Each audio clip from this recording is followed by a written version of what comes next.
상담실을 찾은 70대 어르신이 제 손을 잡고 물으셨습니다. 통장에 5억이 있는데 왜 매일 밤 잠을 설칠까요? 이건 실제 금융 상담 현장에서 반복적으로 나타난 결과입니다. 문제는 자산 총액이 아니었습니다. 매달 들어오는 돈의 비율이었습니다. 오늘 영상에서는 은퇴 후 재정 불안을 줄이는 3가지 기준을 알려드립니다. 총 자산이 적어도 마음이 편해지는 구조입니다. 도움이 되신다면 구독과 좋아요 눌러주세요. 은퇴 후 가장 먼저 점검할 것은 자산 크기가 아닙니다. 매달 들어오는 현금 흐름입니다.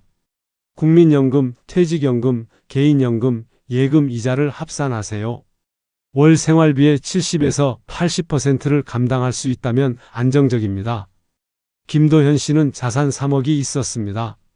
하지만 매달 들어오는 돈은 65만 원뿐이었습니다. 생활비는 월 120만 원이 필요했습니다. 부족분을 매달 통장에서 꺼내 써야 했습니다. 이게 불안의 시작이었습니다. 자산은 줄어들고 언제까지 버틸 수 있을지 계산만 반복했습니다. 김도현 씨는 금융상담사를 찾아갔습니다. 상담사는 자산을 늘리라는 말을 하지 않았습니다. 현금 흐름 구조부터 바꾸셔야 합니다. 김도현 씨는 예금 일부를 연금보험으로 전환했습니다. 월 수령액이 65만 원에서 95만 원으로 늘었습니다. 생활비 부족분이 55만 원에서 25만 원으로 줄었습니다. 자산 총액은 오히려 조금 줄었습니다.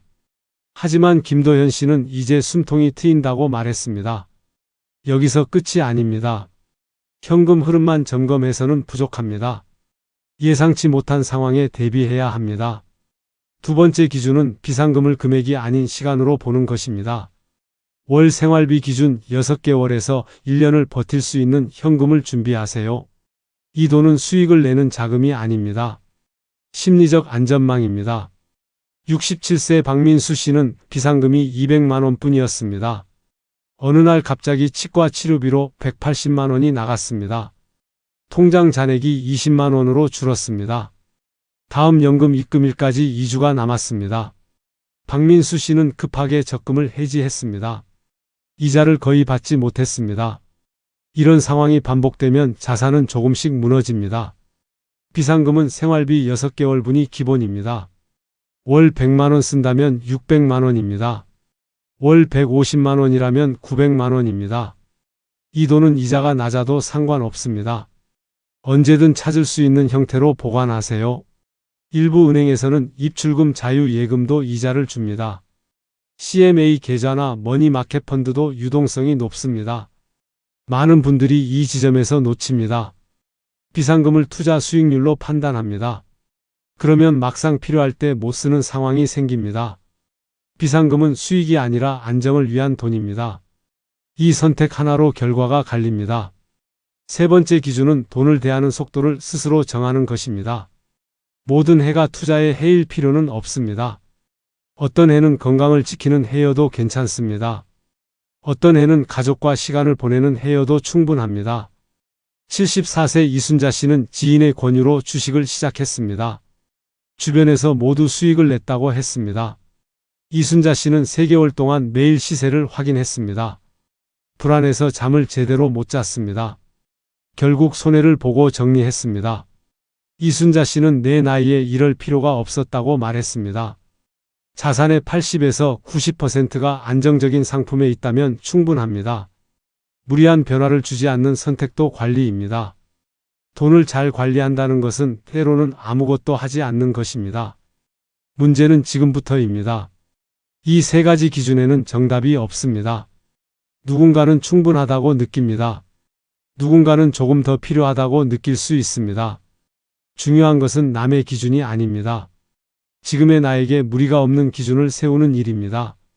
69세 정혜진 씨는 지인과 자산 규모를 비교했습니다. 지인은 5억이 있었고 정혜진 씨는 2억이었습니다. 정혜진 씨는 한동안 불안했습니다. 하지만 현금 흐름을 점검한 뒤 생각이 바뀌었습니다. 정혜진 씨는 매달 110만 원이 들어왔습니다. 생활비는 100만 원이었습니다.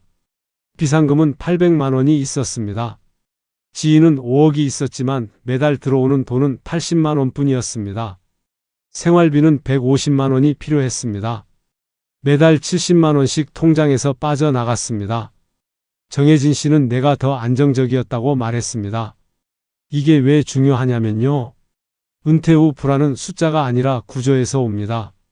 자산이 많아도 매달 쓰는 돈이 불규칙하면 불안합니다. 자산이 적어도 들어오는 돈이 일정하면 안정감이 생깁니다.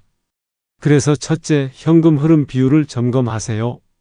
월 생활비의 70에서 80%를 연금과 이자로 감당할 수 있는지 확인하세요. 부족하다면 예금 일부를 연금 상품으로 전환하는 방법도 있습니다. 일부 연구에서 관찰된 결과입니다만 월 수령액이 일정하면 심리적 안정도가 높아집니다. 모든 사람에게 동일하지는 않습니다. 하지만 여러 사례에서 반복적으로 나타난 패턴입니다. 둘째, 비상금을 시간 기준으로 준비하세요. 월 생활비 6개월분을 최소 기준으로 삼으세요. 1년분이면 더 안정적입니다. 이 돈은 수익률을 따지지 마세요. 언제든 찾을 수 있는 형태로 보관하세요. 셋째, 돈을 대하는 속도를 정하세요. 올해는 투자를 쉬는 해여도 괜찮습니다. 내년은 건강관리에 집중하는 해여도 좋습니다. 자산의 대부분이 안전한 곳에 있다면 그것만으로도 충분합니다. 무리한 수익률을 쫓을 필요가 없습니다. 일부 금융 전문가들은 은퇴 후에도 공격적 투자가 필요하다고 말합니다. 하지만 그건 모든 사람에게 맞는 조언이 아닙니다. 자신의 상황에 맞는 속도를 정하는 것이 우선입니다. 72세 김도현 씨는 지금 어떻게 지내고 있을까요? 김도현 씨는 현금 흐름 구조를 바꾼 뒤 연말 통장 확인을 그만두었습니다. 이제 매달 들어오는 돈만 확인합니다. 자산 총액은 예전만큼 신경 쓰지 않습니다. 비상금은 항상 900만 원을 유지합니다. 새로운 투자 제안이 와도 거절합니다. 내 나이에 이 정도면 충분합니다. 김도현 씨는 요즘 산책을 자주 나갑니다. 불안이 줄어들자 일상이 편해졌다고 합니다. 오늘 이야기를 정리하겠습니다. 은퇴 후 재정 안정은 자산 총액이 아니라 현금 흐름에서 시작됩니다. 매달 들어오는 돈의 비율을 점검하세요. 비상금을 시간 기준으로 준비하세요. 돈을 대하는 나만의 속도를 정하세요.